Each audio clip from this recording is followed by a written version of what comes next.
سیدہ یا فاطمہ یا طاہرہ خیر النساء خیر النساء خیر النساء۔ اچھا، اب تیسری وجہ جو ہے اس دن کو خوشی کے طور پر منانے کی، وہ یہ ہے کہ جو کہ شیخ محمد حسین آل کشف الغطا نے لکھی. ہمارے بہت بڑے عالم تھے شیخ محمد حسین آل کشف الغطا. وہ فرماتے ہیں کہ ایک خوشی کی ایک وجہ یہ بھی ہو سکتی ہے جو شیعوں کو زیادہ پتہ نہیں، کہ جو 10 ربیع الاول، 9 نہیں 10 ربیع الاول کا جو دن تھا، یہ دن جو کہ آج جس دن ہماری گفتگو ہو رہی، یہ فضیلت و شرف ہم کو حاصل ہے کہ ہم اس دن آج گفتگو کر رہے ہیں، کیونکہ اس دن حضرت خدیجہ کی شادی سلام اللہ علیہ کی پیغمبر اسلام سے ہوئی تھی. اللہم صلی اللہ علیہ وسلم.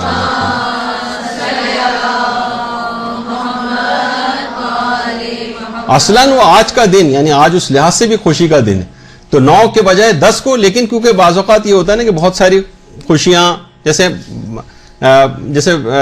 12 کی بھی روایت ہے پیغمبر کی پیدائش کی، 17 کی ہمارے ہاں زیادہ معتبر ہے، البتہ ایک قول 12 کا بھی.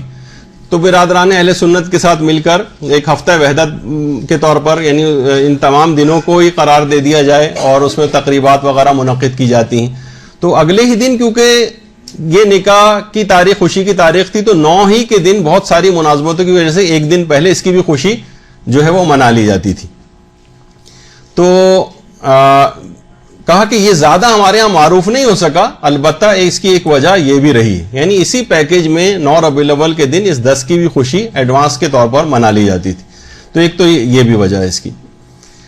اچھا، تو اب آپ نے دیکھا کہ یہ جو 3 وجوہات بنی، ایک تو ایک بڑے دشمن اہل بیت کا مارا جانا، جس میں کچھ تاریخی اختلافات تھے.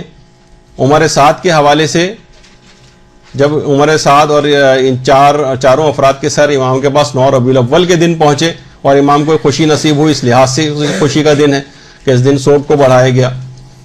اور تیسری وجہ یہ جو آپ نے سنی کہ پیغمبر کا حضرت خدیجہ سے نکاح، وہ جو کہ 10 ربیع الاول کی تاریخ تھی لیکن اسی میں منا لی جاتی ہے.